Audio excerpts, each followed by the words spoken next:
Si tu fais des exercices comme ça, pour avoir une taille comme ça, tu fais bien de regarder cette vidéo parce que je vais te faire éviter de gaspiller ton énergie à faire des mouvements à peine plus efficaces que si tu brassais de l'air. Aujourd'hui, on va voir ce qui marche vraiment pour une taille affinée, à quoi servent tes obliques, les muscles de ta taille, et les différences anatomiques qui font que la taille peut être naturellement plus marquée ou au contraire très peu, et qui n'ont pas grand chose à voir avec tes obliques ou ton taux de masse grasse. Et pour commencer, on va faire un petit tour d'horizon des muscles de la taille.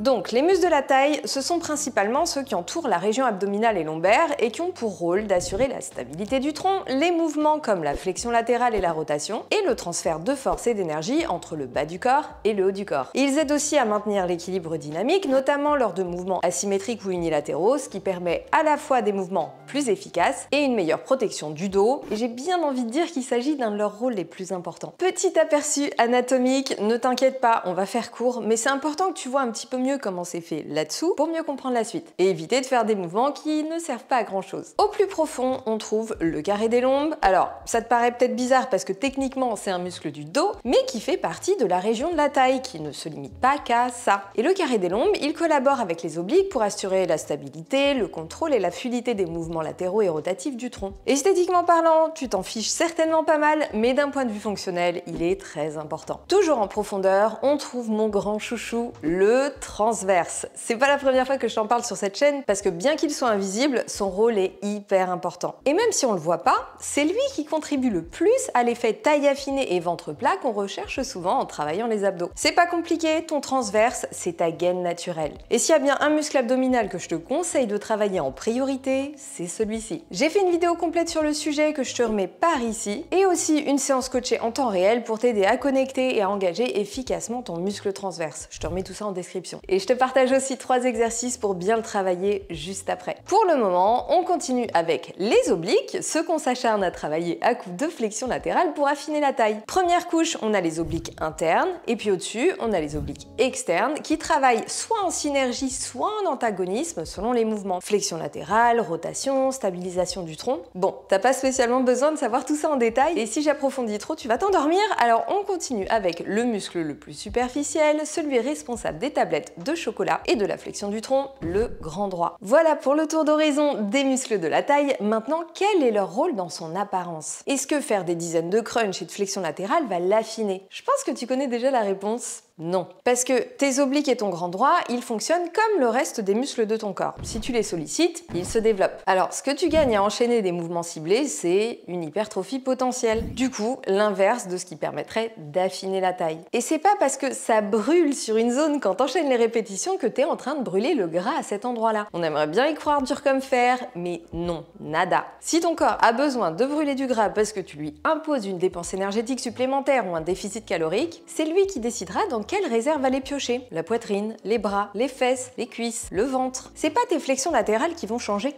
quoi que ce soit à ça. Et peut-être que ta voisine brûlera du ventre en premier alors que toi, c'est ta poitrine qui se fera la malle. Ça peut peut-être te sembler injuste, mais notre évolution, elle s'en fiche complètement de nos standards esthétiques du moment. Alors, est-ce que ça veut dire pour autant que ça sert à rien de travailler nos obliques? Pas du tout. Tu sais maintenant qu'en dehors de l'aspect esthétique, ces muscles jouent un rôle fonctionnel très important. Donc il faut surtout pas faire l'impasse sur leur travail. Et je te partage 3 exercices super efficaces juste après. Mais d'abord, place aux exercices vraiment intéressants pour travailler ta gaine naturelle qui aura un impact bien plus direct sur l'apparence de ta taille.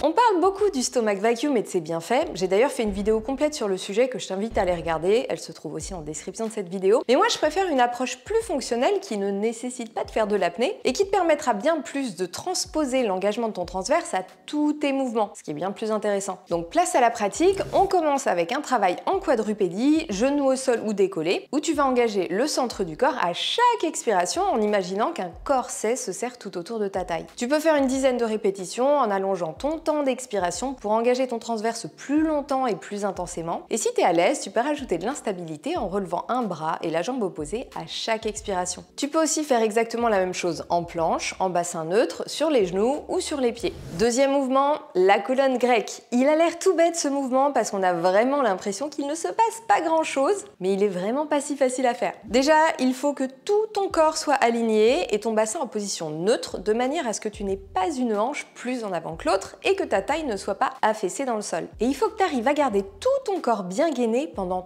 tout le mouvement. Là, tu expires en engageant à fond ton centre du corps, en soulevant les jambes bien tendues de quelques centimètres du sol pour 10 à 12 répétitions de chaque côté. Et puis quand tu es super à l'aise, tu peux même le faire avec ta main d'appui décollée. Et là, je peux te dire qu'il faut sacrément gainer pour garder l'équilibre. Allez, un petit dernier pour la route, le dead bug. Là, tu travailles sur le dos et le but est de réussir à bien stabiliser ton bassin et ta colonne grâce à l'engagement de ton centre du corps. Donc quand tu presses contre la cuisse en tendant la jambe opposée, il faut que tu engages bien ton transverse en expirant pour ne pas laisser ton dos se cambrer ou ton nombril remonter. Toujours en imaginant ton corset qui se serre autour de ta taille à chaque expiration. Tu peux faire le mouvement en jambes fléchies ou alors en tendant la jambe qui descend si ton niveau est plus avancé. Et déjà, une bonne douzaine de répétitions bien faites te fera vraiment bien travailler. De toute façon, tu verras qu'au-delà, tu risques de plus réussir à garder ta posture et ton engagement parce que ça bosse dur en dessous. Donc là, ça sert à rien de continuer. Ces exercices, tu peux les glisser dans tes séances d'entraînement ou te faire des séances complètes de renforcement du centre du corps. Et j'en profite pour te dire que tu peux en trouver de très chouettes sur cette chaîne, dont une séance vraiment de fondamentaux pour apprendre à connecter, à engager ton centre du corps. Je te remets tout ça en description. Et des dizaines de séances t'attendent aussi dans Powerhouse que tu peux découvrir gratuitement grâce au jour d'essai sans engagement. Ça aussi, tu as toutes les infos en description. Et si tu te demandes comment construire ton programme d'entraînement, n'hésite pas à venir me dire en commentaire si tu veux que je te fasse une vidéo pour t'expliquer tout ça. Voilà pour les mouvements qui auront vraiment un impact sur l'apparence de ton ventre et de ta taille. Mais comme je te le disais un peu plus tôt, ça t'empêche pas de renforcer tes obliques. Au contraire. Par contre, au lieu de t'échiner à faire des dizaines de flexions latérales, je te propose 3 mouvements qui seront bien plus efficaces et bénéfiques pour ta posture, ton dos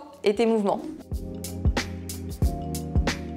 On commence par un exercice qui a vraiment l'air de rien comme ça, mais qui fait sacrément bosser, le Pallof Press. Ce mouvement a été créé par un physiothérapeute du nom de John Pallof. Voilà, comme ça maintenant tu sais tout. Et sur cet exercice, tes obliques vont devoir s'engager fort pour stabiliser le tronc et empêcher la rotation. Tu peux le faire avec un élastique ou à la poulie si tu en as une à disposition. Et tu vas sentir que la résistance va augmenter au fur et à mesure que tu éloignes les mains de ton corps. Et donc il va falloir que tu engages bien le centre du corps et les obliques pour que ton buste ne tourne pas et que tout ton corps, hormis tes bras, reste bien fixé pendant tout ton mouvement. Donc on expire quand on l'éloigne en fixant le corps et en engageant bien les abdos. Honnêtement, avec la bonne résistance, je te mets au défi de réussir à en faire plus d'une quinzaine par série en gardant un bon engagement jusqu'au bout. Deuxième exercice, une rotation dynamique avec le Kneeling Wood Chop. Tu peux le faire avec un haltère ou avec une poulie ou encore avec un élastique en faisant ta rotation du bas vers le haut ou à l'inverse du haut vers le bas. Pour ça, il suffit simplement de placer ta poulie ou le point d'attache de ton élastique en fonction. Ici, le but ne va pas être de bouger la charge avec tes bras, mais en faisant une rotation contrôlée du tronc, tout en stabilisant tes hanches grâce à l'engagement de ton centre du corps. Tu expires sur la phase active de ta rotation,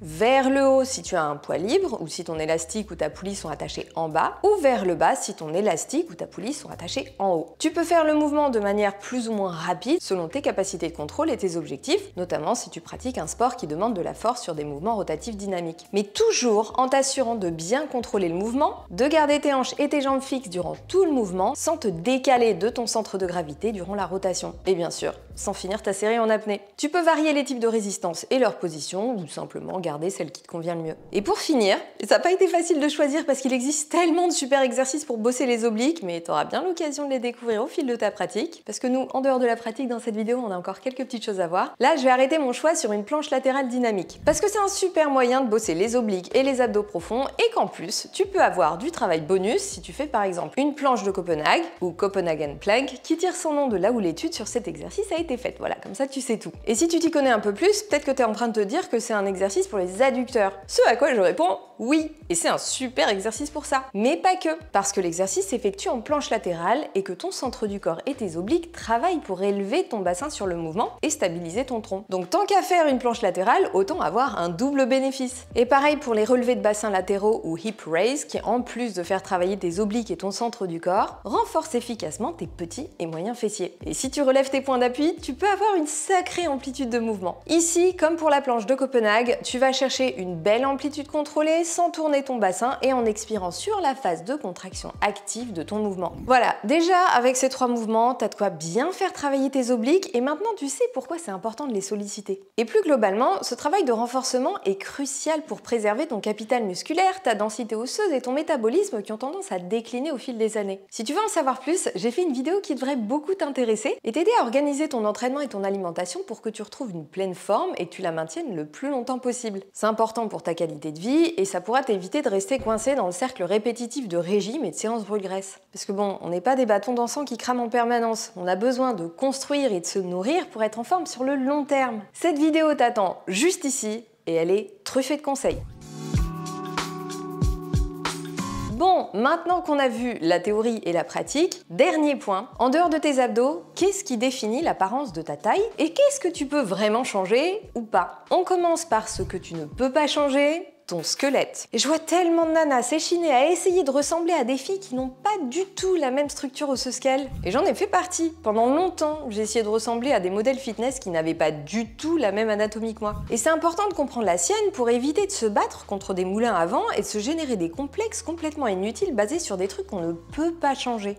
Non pas que les complexes soient utiles, mais bon, t'as compris ce que je voulais dire. Tiens, pour te donner un exemple. Moi, je suis petite, je mesure 1,58 m, j'ai un bassin étroit, une cage thoracique large et très peu d'espace entre mes côtes et mes hanches. Rien dans mon anatomie me permet d'avoir la taille fine, même en séchant au maximum et en renforçant à fond ma gaine naturelle. Ce qui est déjà le cas d'ailleurs. Enfin, pour la gaine naturelle, pas pour sécher parce que ça c'est pas très important. Concrètement, si je voulais ressembler à une nana comme ça, il faudrait que je prenne quelques centimètres ou que je me fasse retirer des côtes et greffer des petits bouts de hanche en plus pour espérer avoir un effet sablier. Je peux bosser mes fessiers, élargir mes dorsaux et faire du stomach vacuum à tire-larigot pour essayer de donner un effet visuel un peu plus en X à ma silhouette. Ça aura à peu près autant d'effet que d'essayer de jouer de la batterie avec des allumettes. Bref, tu l'as compris, ça changera pas la structure de mon squelette. Donc c'est important de prendre en compte ta morpho-anatomie quand tu établis des objectifs physiques, particulièrement si ces objectifs relèvent d'une comparaison avec le physique d'autres femmes. Et justement, côté morphologie, il y a aussi les endroits où ton corps stocke son gras. Cette répartition varie beaucoup d'une femme à l'autre. Répartition qui peut aussi changer au cours de la vie, notamment lors des grossesses, de la périménopause, puis de la ménopause, mais aussi en cas de mauvaise santé métabolique, d'inflammation chronique, de dérèglement hormonal, d'alimentation déséquilibrée ou de stress chronique par exemple qui favoriseront le stockage de graisse abdominale et de graisse viscérale. Dans ce cas, il est important de traiter le terrain pour préserver une bonne santé, mais ça c'est un autre sujet que j'ai déjà abordé dans cette vidéo. Et en dehors de ça, il y a aussi des différences de répartition des réserves de graisse sous-cutanées dues à des facteurs génétiques. Certaines femmes sont génétiquement prédisposées à stocker de la graisse dans les hanches et les cuisses, la silhouette en A ou en poire, alors que d'autres ont tendance à en accumuler davantage dans le haut du corps ou l'abdomen, la silhouette dite en V ou en pomme. Les prédominances hormonales, sans qu'il y ait de dérèglement, déterminent aussi la répartition graisseuse. Certaines femmes stockeront davantage de gras dans les fesses, alors que d'autres la verront apparaître en premier et disparaître en dernier autour de la région abdominale. C'est mon cas. Donc ça aussi c'est important à comprendre parce que ça joue beaucoup sur la silhouette. Une femme qui a un squelette au buste étroit et long avec un bassin relativement large et qui stocke plutôt son gras autour des hanches aura visuellement une taille plus fine sans le moindre effort. Donc pour conclure, prends en compte ta morpho-anatomie et tes paramètres personnels et vois ce que tu peux améliorer, notamment en termes de santé métabolique, d'alimentation, d'hygiène de vie et de gestion du stress. Renforce ton corps dans son ensemble, ce qui aura bien plus d'effet sur tes réserves de graisse et sur ta silhouette que de te cantonner à faire des abdos fessiers. Et n'hésite pas à faire un peu de tri dans tes figures de comparaison si tu sens que tu fais une fixette sur l'apparence de ta taille et que tu développes des complexes. Non, la norme n'est pas la shape hourglass en sablier. De même que non, le ventre n'est pas plat tout le temps. Et que non, on n'est pas des poupées Barbie standardisées. Voilà, j'espère que cette vidéo t'aura aidé à y voir plus clair sur le sujet et que maintenant tu renforceras efficacement l'ensemble de ta sangle abdominale pour les bonnes raisons. Et maintenant, tu sais qu'il y en a plein. On va faire un petit exercice dans les commentaires. Viens me dire quelle est ta morpho-anatomie, à ton avis, et en fonction de ce que tu as compris dans cette vidéo. Et bien sûr, si tu as des questions ou s'il y a des choses que tu aimerais que je développe plus dans une prochaine vidéo,